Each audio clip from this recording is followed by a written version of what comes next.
welcome to Rise of Nations. Um, so today I'll be doing a tutorial for this for this channel. And first thing we're gonna start off with is the main menu. Okay, this is practically where you check out servers. You can join last servers if you only leave the game. If you don't leave the game, if you just try to rejoin, it's not gonna let you join back. So if your game crashes and you want to go back to the same server, this might be broken because I think I tried last time I played and brought me to a different random server.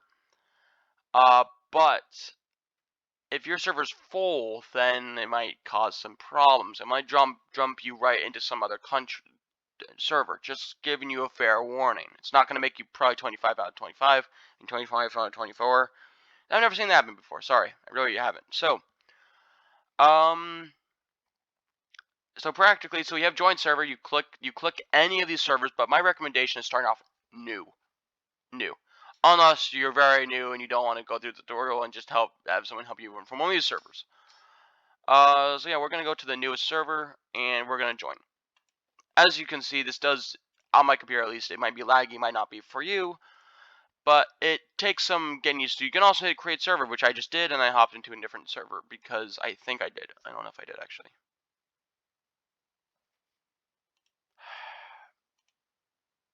No, I did not. Okay then.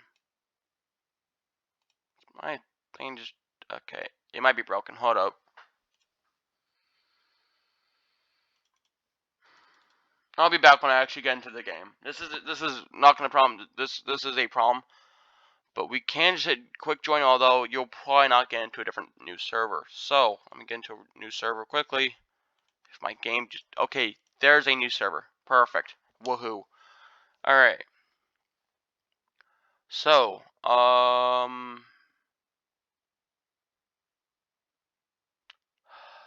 sigh. All right. Perfect. So as you can see on the HUD here as well, you can search up any country you want to be, literally in the world. As you can see, even you could be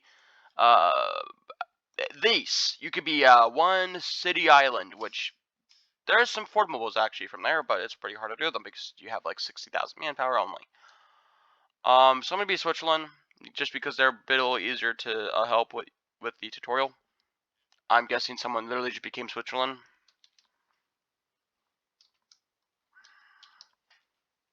No, no one did. Good. Lovely. Alright, so when you first join a game, I would recommend building a fortification at your capital. Only a recommendation. You don't have to if you don't want to. If you're insanely low on money, like, this isn't insanely low on money, but it's not going to do that much damage to your economics. So, this is an event. I'm going to go over them right now. Let me turn off chat. I don't want. Okay. So, like it's just saying something like, oh yeah, we'll consider them. Okay, but really all you have to do is just look at the choices. So if you accept, you lose 50 political power, but look at the very top of that lose political power because it'll give you a hint of what it could do. So you lose political power, but you'll gain $30 million. $30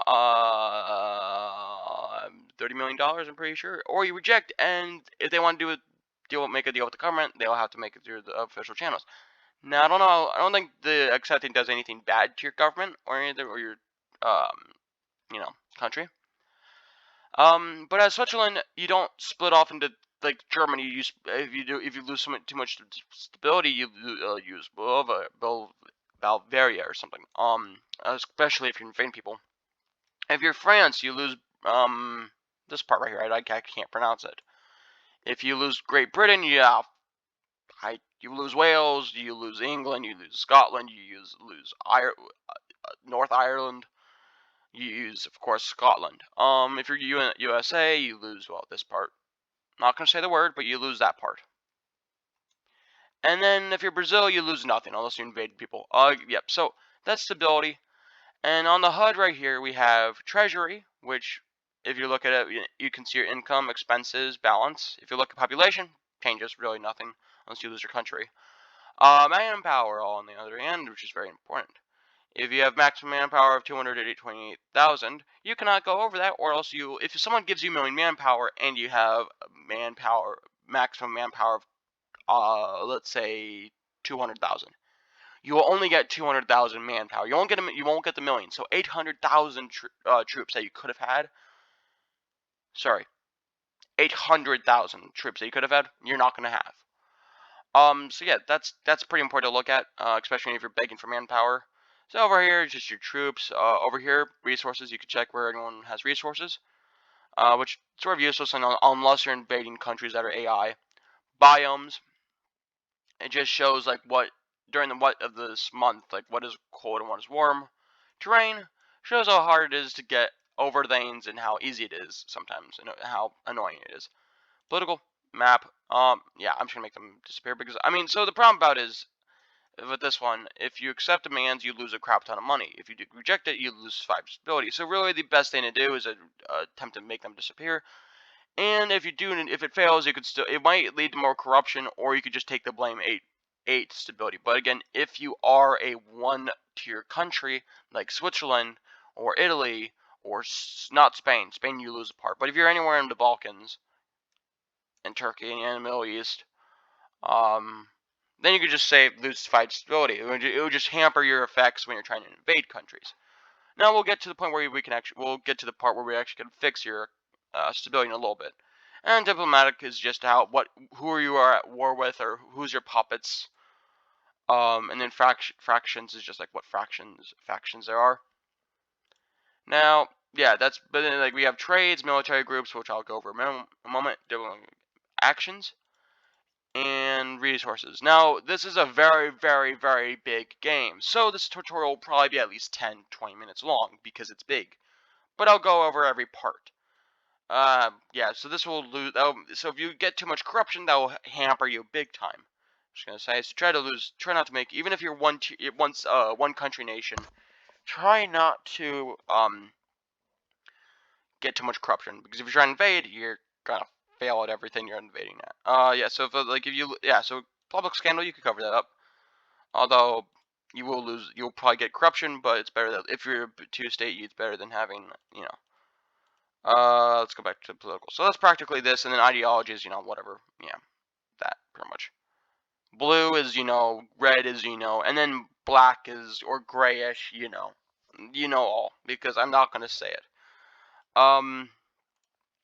Now if we go to HUD, if we click on the country, your flag, and then we go to country, you can see your Formables, which you can form if you hover over them. It might be a little laggy when you're switching through these because of how many troops people might have, or if there's a war going on. You can see with your Formables, you can see what you need. You can see that what ideologies you could pick from. I'm not going to pick that though because it could lead to YouTube demonetizing me, even though I'm a small channel. Politicals, just like something like nice stuff, like forced party loyalty. No, you could do like if you're neutrality, you don't need to be. You could be anyone. I think if you're Sorry, you need every ideology of not online. This will help you if you're getting attacked though, because it'll take longer for the enemy to invade you. So that's easier. Political, yeah. I mean, if you want to, you can look at this. You'll probably know what this means if you actually listen to this tutorial. So now we're gonna move on to modifiers. Modifiers, there's nothing there because I have not got any modifiers from the events. Now that's only there because of events. Now rankings, pretty much useless, but it's like pretty cool to see who's the most powerful in the world. Pretty much like it goes from USA, China to India, Brazil, Japan, Mexico, and then it goes all the way down. And where are we on this map? Which I don't really care about, but where are we? Yeah, about 68th place, not bad. Now, we can go to, I just went there. Factions, again, there's no factions that exist, so there won't be anything in there. At least not for this run. And every run is different. Because it's not just like, it's not always AI. People play different countries and they play different ways. Yeah, so now we go to conscription laws. If you do disarm, you get basically no manpower, but you get some income. Okay. Right now we're doing a recruitable amount of 5%, as you can see. 5%, we lose 10% income, which, that's not bad. It does, recruitment time, that's another big thing. If you do like disarmed, recruitment time does nothing. Yeah, well, no, let's ignore that. That doesn't do anything. It's too expensive anyway. But every single day needs political power right here, especially the policies, which you'll see how much political power they drain and how much they use up every, I don't know.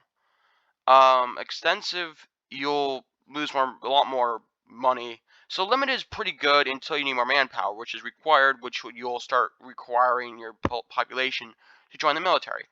Now that's basically the HUD is over. That's pretty much it on this page. So now we're going to go to diplomacy, which you can just see allies, subjects, truces, and wars. They did get rid of rivalries. I don't know why, but I guess because I was just implemented in which didn't work, I guess. But subjects, you can ask for people if they want to be puppeted, or you can, if you invade people, you can now release them as a puppet, which I'll go over very, very shortly. Now, if you go to release countries, you can, right here, you can go to who you invaded, and if you get their land, you can release them. Now, yeah, so pretty much that's about it for democracy. Which you could view your own country, but that's only if you're viewing someone else's country. You could also search for all the other countries that exist in the world. Which, trust me, there's a ton to play as, and there's a ton of formables to do. If you're ever bored in life.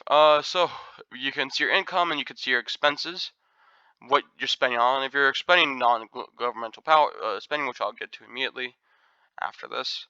Like after this little income, you can see what your resources are doing, your trade. If you sell people money, if you sell people resources, you can get money from it. War reparations. Now puppets, they give you money. Instead of if you take someone else's land, if you just someone cedes you land, or if you invade and take over the land, it won't give you as much money, but you'll get a lot more manpower. But puppets will give you some money. If you need treaties, if it says like, oh yeah, you give me all your money or 75% of your money if you're at war with someone. Now, my recommendation is if you can hold them off, and if you just don't want to waste manpower, just hold them off. Don't if they give you saying, oh yeah, I'll take 75% of your war reparations. Don't do it. That's a waste of money, and plus you'll probably never get that money back because money's hard to get as Switzerland or as anyone really. Maybe even USA. Well, USA you get a crap ton because you're democracy. So yeah, we have economic laws now.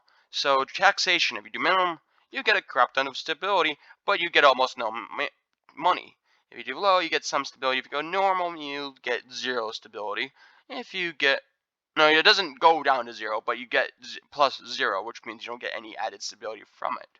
If you go high, you lose stability. I don't know if 10 means you lose 10 stability right off the bat, but you lose some. Maximum you lose a crap ton of, but you don't really get much money. So minimum, normal or low. If you're stability is bad and you don't have enough money to spend on government spending, then you could just do low. That might help a tiny bit, but not much.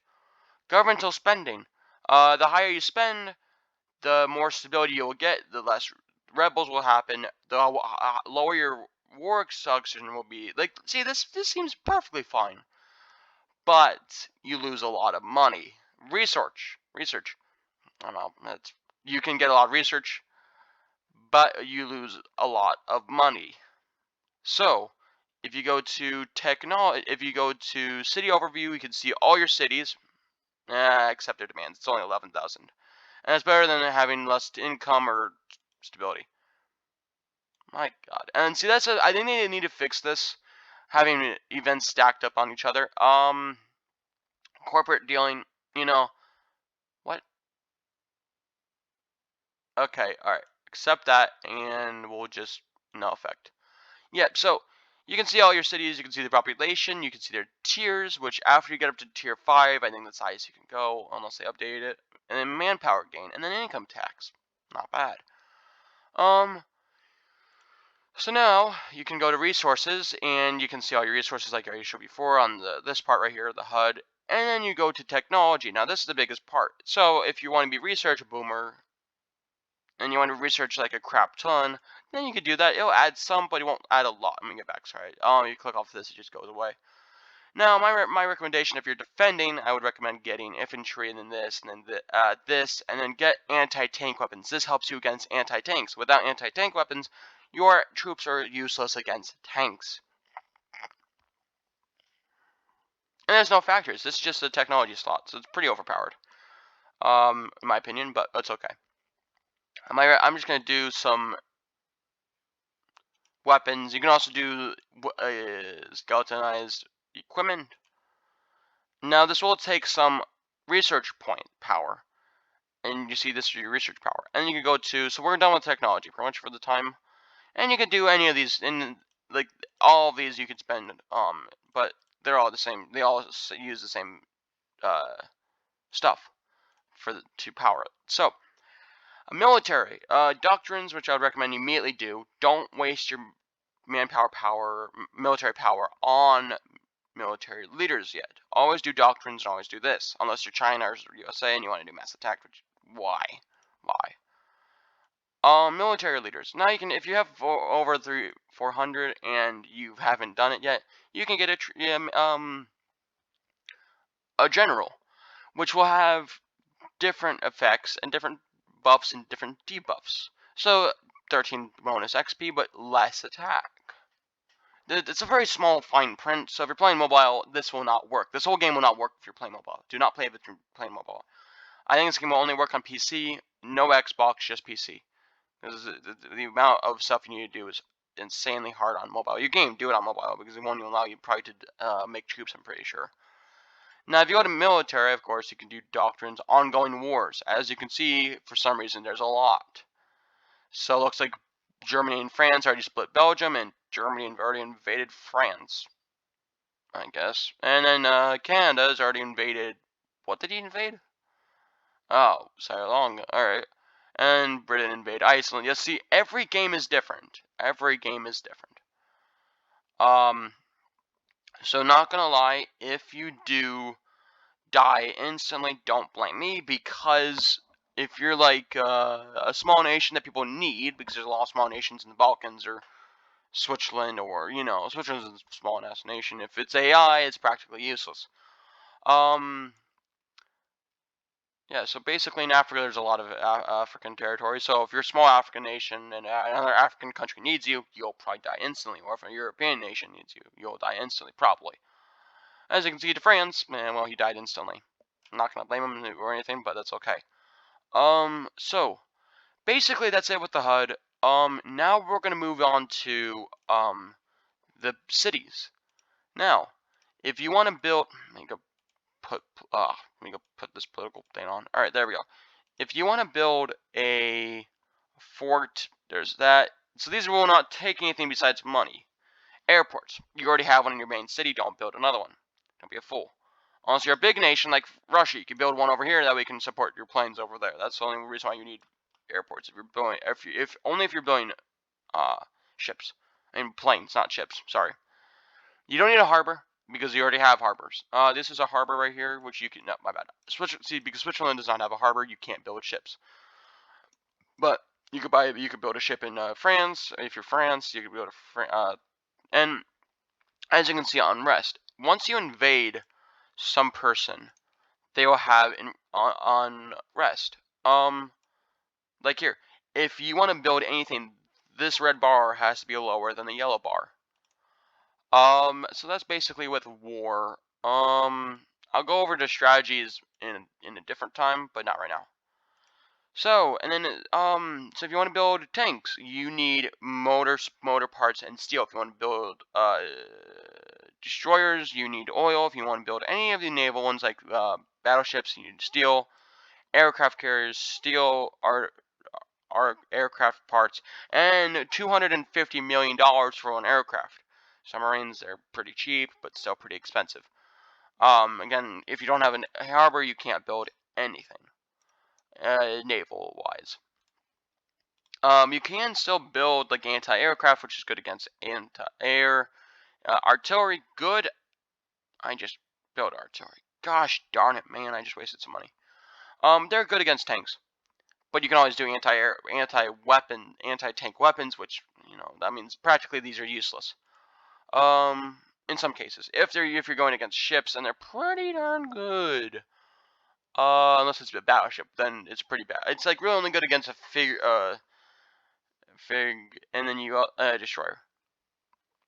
And then yeah, so basically that's it. Yeah, aircraft needs aircraft parts, which I'll go over in a moment.